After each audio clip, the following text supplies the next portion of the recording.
Shields up, Ironbreakers. Rurikhan here coming at you with another video. Welcome back to Monster Hunter World Iceborne, and today I'm going to be bringing you my Fatalis guide.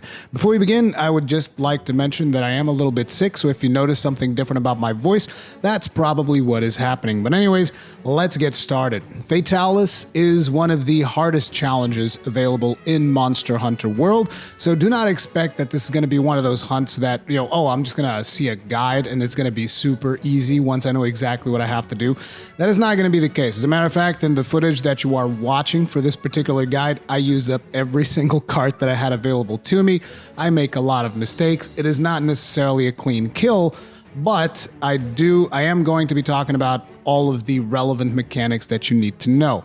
But before we get to the mechanics of the encounter itself, we should go over your preparation, because one of the reasons I think a lot of people are struggling with a lot of these encounters is because maybe you're still using mega potions at this stage in the game, which is not particularly viable unless you got speed eating or something like that. But for encounters such as Alatreon or Fatalis, what you really want to be doing is max potions. You can only carry 2 of them, but you can carry enough materials to craft 5 more. So you can bring with you on your inventory, you can bring 5 mega nutrients and 5 mandragoras, and then 2 max potions, and then put those on your wheel, and it will automatically craft more max potions as you need them.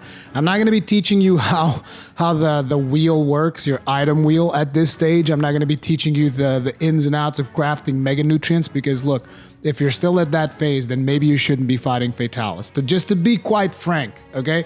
Like, look, crafting mega potions is super easy. Just figure it out. Just bring those particular ingredients that I told you guys, figure out how to get them, farm them, do whatever you want, but try to get yourself a bunch of max potions and the materials to craft more, so that you can do that 7 times throughout the fight. Another very important thing, make sure you bring a Farcaster with you, so that when you run out of max potions, you Farcaster back, because you can Farcaster in the Fatalis fight, and you can restock your items, and that will allow you to basically keep going. And you guys might be like, why can't I just use mega potions? Because mega potions take too long to heal, and Fatalis is extremely fast. So while you're healing from one attack, he's going to hit you again. And even if you survive, you're going to start healing again, and he's going to hit you again. So you don't have time. In a lot of situations when you're fighting Fatalis, you do not have time to use a mega potion unless you have speed eating. And even with speed eating, I'm not sure that I would recommend mega potions anyway. So, not to mention that in whatever set you bring to Fatalis, speed eating is something that I would put at the very bottom of skills that I would bring, because you have 30 minutes to finish this hunt. 30 minutes. So unless you have 3 other people or another person that is hardcore carrying you through this fight, most likely you're going to have to pull your own weight, and speed eating is an extreme luxury skill, okay? Another thing that I would advise you to get is dash juices. As a matter of fact, I've replaced dash juices in my inventory for, I've replaced the rations in my inventory for dash juices a long time ago, and you'll want to have those. Now, these next 2 are a little bit optional, but they will help you if you are really struggling. Mega Demon Drug, Mega Armor Skin. These will basically increase your damage, and it'll increase your armor a little bit. So, those might help. So these are kind of like some of the consumables that, in case you haven't familiarized yourself with them, you will want to familiarize yourself with these consumables and try to use them as much as possible throughout each attempt. Now, when it comes to skills, 2 very important skills, in my opinion. Other people might have different opinions on this, but my opinion, an extremely important skill is Fortify. And why? Because I think it is inevitable for a lot of people, particularly people that are coming fresh into this fight, that you will die. And despite the fact that you will die, you might feel, oh, maybe I should just reset. I mean, I just died, so who cares? I'll just reset, do it again. If you have Fortify, you're going to feel motivated to keep going, and you're also going to be dealing more damage when you die. So, it's something that kind of like helps you along. You can also just go in and die twice, but I wouldn't advise it, because even though you can faint 5 times or whatever in the special assignment, eventually you will want to farm him in the event, and in the event you can only faint 3 times. And I'm not sure that you want to waste your first 2 feints on Fortify proc. It is still there. If you do faint, you will get the bonus, but I'm not necessarily jumping in and getting myself killed twice just for the purpose of getting Fortify. So it's just there and it's a really good skill in my opinion for something like this, at least while you're learning. If eventually, you know, you go past it and you're just like, oh dude, I don't need fortify anymore, I'm a god at this fight, okay, then get rid of it. Another thing that I would heavily encourage you to have is heavy artillery. Heavy artillery, extremely important skill, and do not place it on your ghillie mantle. I was told by people that a lot of people are placing their heavy artillery decorations in the ghillie mantle. Don't do that, because the second you fire the cannon, ghillie mantle goes away, and I would assume that heavy artillery damage goes away. But another reason why you don't want to do that is because you don't just want to use it during the ghillie mantle phase, which we will get into. You guys will be like, ghillie mantle phase, what the hell is even going on? We'll get into that, but the reason you want to put it on your actual main set is because there are other weapons that you will want to use throughout the fight, particularly if you are playing solo, and you will need to have heavy artillery if you want to make the best out of those weapons. Personally, I heavily encourage heavy artillery for this fight. Another very important skill, vitality. Make sure that you get 3 points of vitality. Even speedrunners are running vitality in this particular monster, or at least they were. I don't know if they still are, but at least they were. Actually, right now they don't have to because of Fatalis' set bonus, but that's beyond the point. Anyway, now that we've gotten some of these basics out of the way, and another tip is if you are farming this and you are dying a lot and you're like, oh dude, I'm wasting all of my gourmet vouchers, here's something that you can do about that. Instead of eating at base, eat at the camp where the fight takes place. So zone into the fight and eat there. Because if you get to a point where you're like, okay, this fight isn't going anywhere, I need to reset, you can exit out and you get your gourmet vouchers back. Whereas if you eat at base and then zone in, you lose the gourmet vouchers, okay? So keep those things in mind. Just another tidbit to help you get started on farming and all that jazz, right? Okay, so now that you know all of this, consumables and all of that stuff, and all the things that you should be familiar with, let's actually start talking about the fight itself. And we're about 7 minutes into the video, which is fantastic. So the first thing that I tend to do is before I go down, I pop the Mega Demon Drug, the Mega Armor Skin, and then I do the Ghillie Mantle. Make sure that you have the Ghillie Mantle on before you jump on the Winged Drake, because otherwise he's going to detect you and it's going to be a big old mess. Now, as you get down there, close to the cannons, there are going to be stones in the ground. That is a very good point for you to put a couple of mega bombs. So put 2 mega bombs there. If you are in a group with other people, you should all be wearing the Ghillie Mantle at the start. At least that is what I would advise. And all of you put bombs right there in that spot close to the stones that are close to the cannons. Okay? Then one of you should at least pick up the stones so that you can wall bang him after the cannon phase. Load up the cannons and aim them. Usually I tend to aim the leftmost cannon towards Fatalis. And what you have to do to aim depends on whether you're at the event or the assignment, because Fatalis actually starts in different positions. So for the event, you have to flip it twice towards the right. For the assignment, you only have to flip it once. The other cannon on the right side needs to be flipped 3 times to the left if you are on the event, or 2 times to the left if you are on the assignment. Load up those cannons and then fire the left side cannon first. Fatalis will come rushing in right at you, and he's going to hit the bombs on the way there for maximum damage. After that, he's going to get up. Allow him to get up and just let him make his first little bit of movement. He's going to inch towards the direction of the other cannon. Fire the other cannon.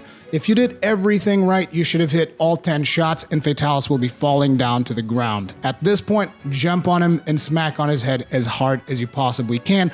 Deal as much damage as you possibly can, naturally, because you're going to want to try and get at least 1 horn break. Getting 2 horn breaks is ideal in terms of loot and all of that jazz, but just for survival's sake, getting 1 horn break is pretty much mandatory unless you're god tier at dodging the final phase.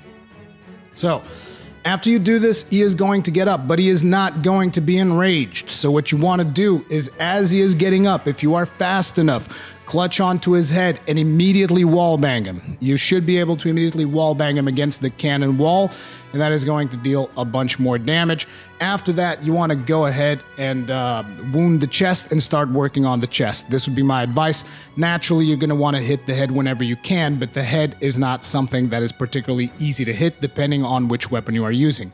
In my case, I'm using the sword and shield, which makes the head a particularly tricky target to get, but you still have a couple of openings that that you can get there. Now, during the fight itself, you want to make sure that you pick up dragon pods from time to time and use those dragon pods, because dragon pods do a lot of stagger damage on Fatalis. As a matter of fact, if you are able to get a slinger burst of dragon pods, it's like a 90% chance to get staggers. And I'm talking like, you get one stagger, shoot him again, get another one, shoot him again, get another one.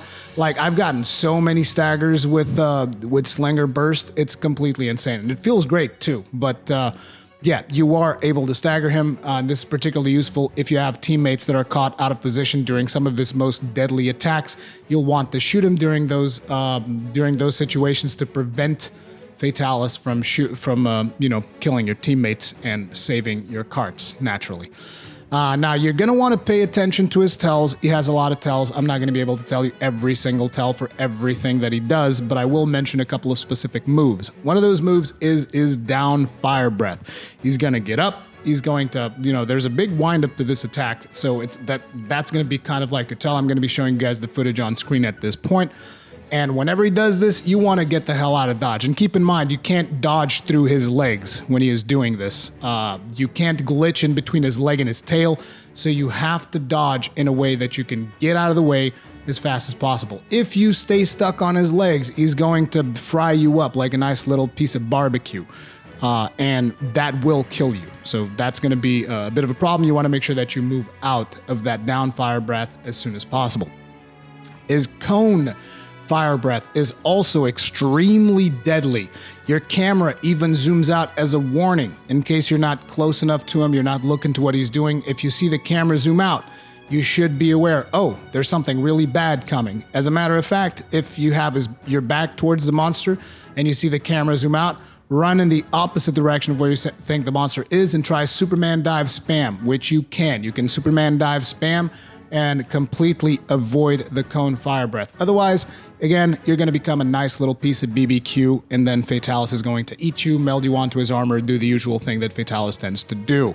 Another thing that can help you with the cone fire breath is those little pillars, those little broken pillars that are in the arena. I'm sure that you will have seen them if you've tried fighting Fatalis. They can block the conal fire breath for you. I'm not sure if I have footage of that for this video, but just be aware, if you sit behind one of those pillars during that specific fire breath, it will block it. It does not block all of the other fire breaths though, so keep that in mind. It will block some of his fireballs, but it will not block all of his breath attacks. So there's another breath attack which you can also use, which is also very deadly, which is his sweeping fire breath. He just kind of like flails his head from left to right. And that attack reaches deceptively long. So a lot of times you look at it and you're like, I'm pretty safe here. Never assume that. Just assume that his attacks go basically all over the map. That is the safest thing for you to do. So whenever you see a breath coming, Superman dive it, roll through it, do anything that you can to avoid it, but do not assume that it is not going to reach you, okay?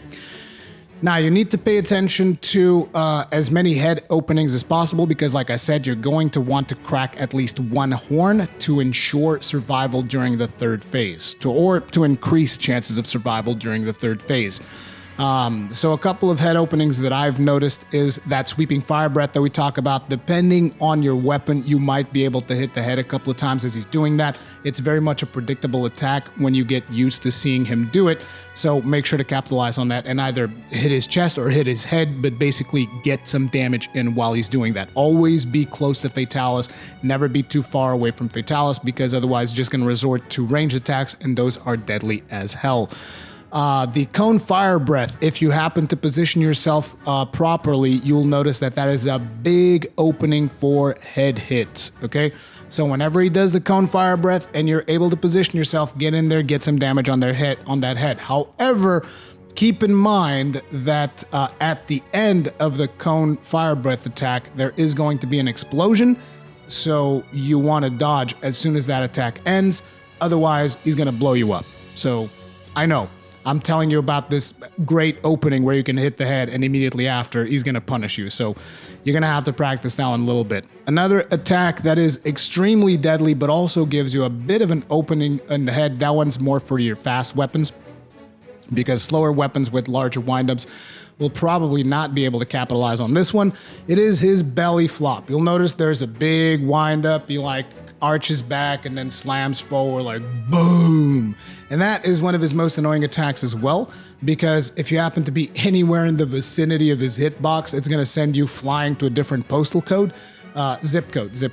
Sorry, language barrier. Anyway, that belly flop attack, if you manage to dodge it properly, you should be able to run to the head and get a couple of hits in.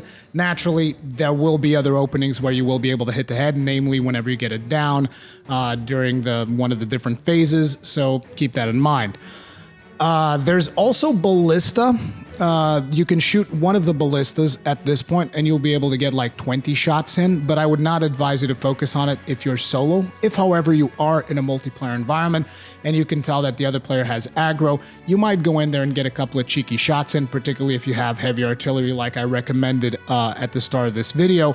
It will be good damage. And you guys are like, oh, but I see like 70 damage. That's not that much.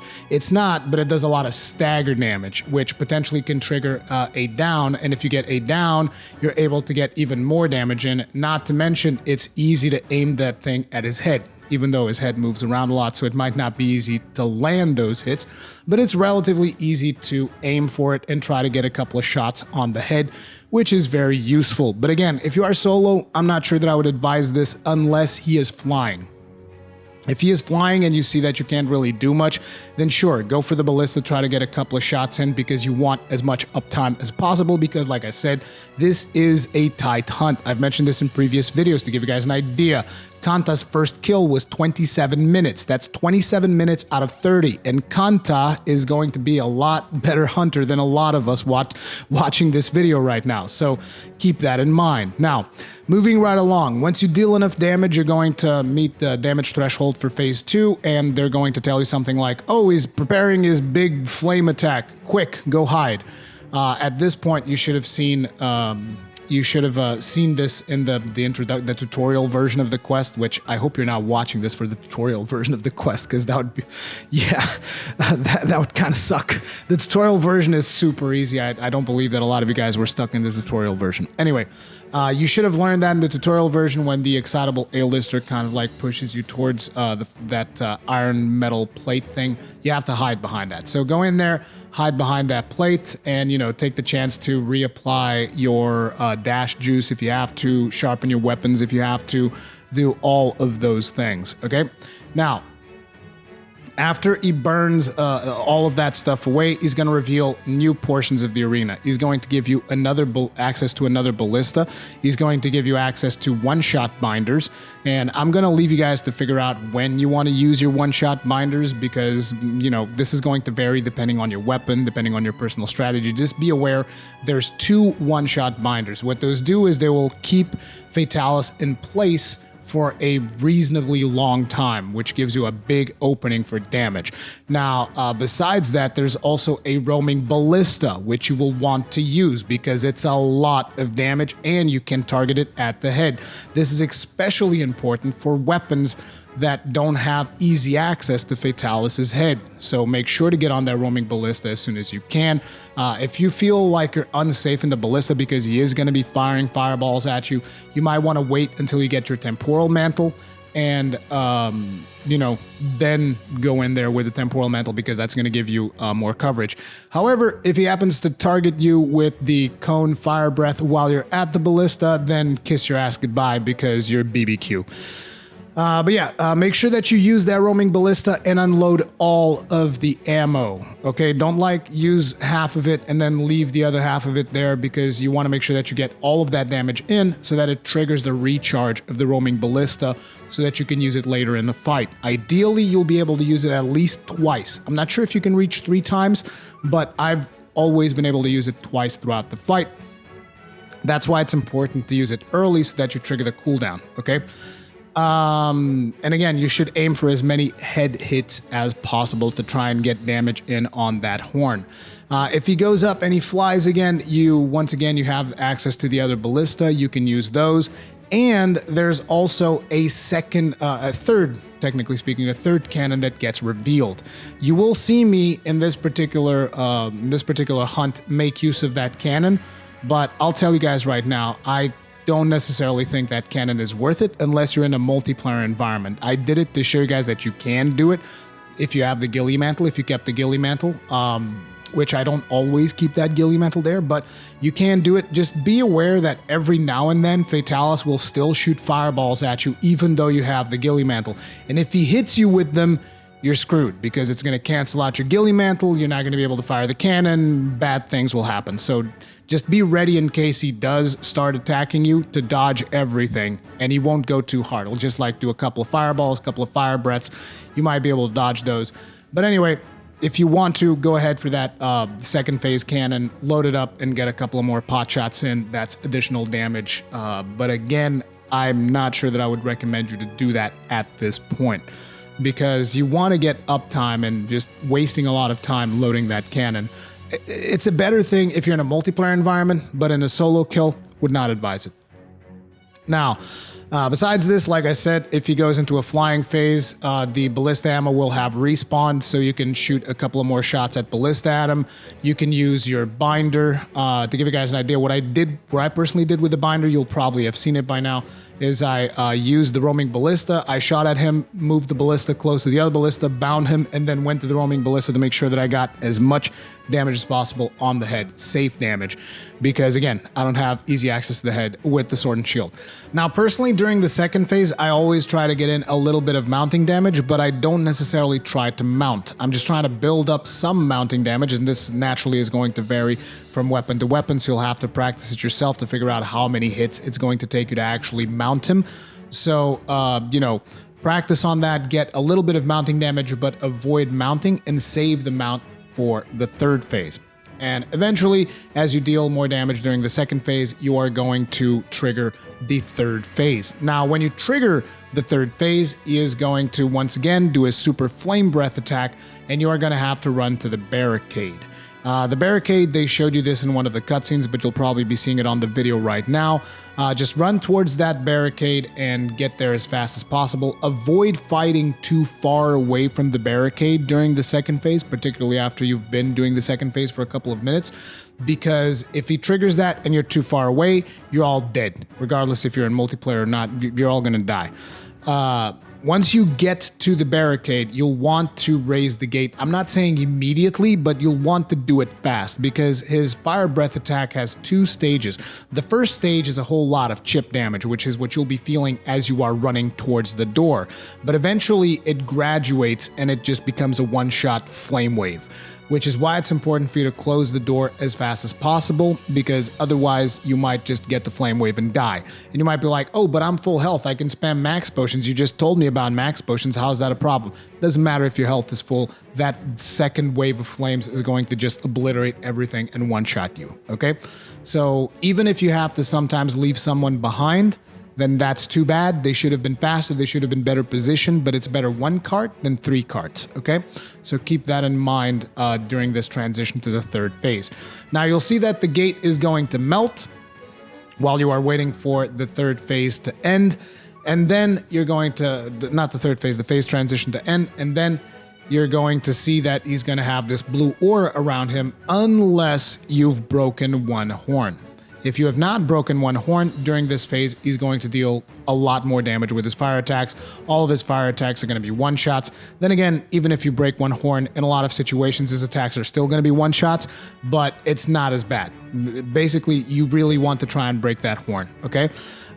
So if you haven't broken it by now, that'll be a good time to use your binders and use everything you got. Use every trick in the book that you can to break that horn. Anything that you can do, like shoot pods at him, hell, shoot stones at him, shoot ballista at him. Try to get that horn as fast as possible. But anyway, so during this phase, like I said, he's super aggressive. You'll want to avoid fighting close to the edges because he does a surprise flame attack where he staggers you with wind pressure and then runs to the opposite side of the map that you are. So if you're fighting closer to the middle of the arena, you have a better chance of surviving this attack. When he does this attack, do not run directly towards him, run in an angle. Run at an angle because, you know, his attack is essentially a cone and you want to get out of the way. So either angle yourself to the left or to the right, but go to one of those sides to try and get out of the attack as possible. Now remember, I'm not telling you to go straight right. I'm telling you to go in his direction, but not straight forward. Go either in his direction and to the right or his direction and to the left to avoid the conal attack. And again, that flame also morphs into the one-shot flame. So that's why you'll want to get out of there as fast as possible. First, it starts with a little bit of chip damage, and then if you stay in the fire too long, it is going to basically morph into the one-hit kill everything. During this phase, you'll most likely get another use of the roaming ballista if you did everything right, like I told you, and unloaded the roaming ballista during the second phase. Once again, if you haven't broken the horns yet, or if you're trying to break both horns, because you'll want to break both horns to get the evil eye guaranteed in the rewards, you'll want to shoot the head, and preferably you'll want to wound the head before you actually get the roaming ballista, if that is at all possible in both situations. But if you cannot wound the head, it's not the end of the world. Still get that damage in there as much as you can, particularly if you have heavy artillery, as I recommended at the start of this video, to get that additional damage in. You might still have one binder, make use of that as well early into the fight if he still has both horns active, so that you can try and break that horn real quick. The horns will not break during the binder, but you will deal part damage. So you can get to a point where, you know, you deal enough damage to the horn and then the binders stop and you like hit it one more time and it breaks. But yeah, use everything you got to get that horn. Eventually, as you progress through that third phase, you'll notice that his fire breath attacks pattern of the fire attacks is going to change. So you'll have to read that and adapt to that. One of the deadlier ones that I've noticed is the one where he like aims his head backwards. He flips his head all the way around 180 degrees, and he is going to breathe fire directly in that direction. My advice to you, if you see that particular attack, get to his chest on the opposite side that his head is aiming at and get glued to it. That is like the one safe spot during that particular attack. If you can't get to his chest, then get ready for a Superman dive, okay? Because I know that there's probably going to be a lot of people dying to that attack. There's another attack also where he just kind of does like almost an X with flames, which the animation is fairly similar. Then again, things kind of like melt together for me near that third phase. But that other attack is a little bit harder for me to read, but just pay attention to it. It is going to be different. The fire patterns are going to be different, and they're going to be more deadly. So, but yeah, that's going to be up to you guys to study those attacks as best you can and just avoid them. He still has the same attacks that he does in the other phases, and those are still going to be opening. So the sweeping fire attack with his neck, and the conal attack that we talked about that just destroys everything. Eventually, as you go through, you'll get a Dragonator, and before you trigger the Dragonator, make sure that Fatalis is centered in front of the Dragonator. You do not want to hit him if he's off to the sides, because there's 2 spikes in the Dragonator, and if he's too far to the side, you're only going to hit with 1 spike, so you're only going to deal half the damage, and you need as much damage as you possibly can to get him down.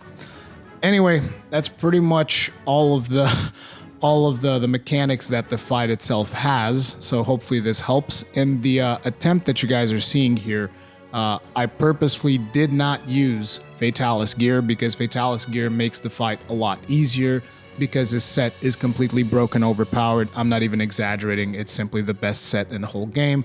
I mean, that's a topic for another video. But yeah, you can do it without using any of Fatalis' gear. I'll eventually do a video talking about my build, but hopefully this helps some of you guys out with some of the tips that we have here. He is one of the harder encounters, but yeah, let me know how successful it is for you guys. That's going to be it for this video. If you enjoyed it, hit the like button. If you did not enjoy it, hit the dislike button. If you usually enjoy my content, subscribe, bell notification icon, all of that jazz. I'll see you guys in the next one. Stay strong, stay safe, peace out.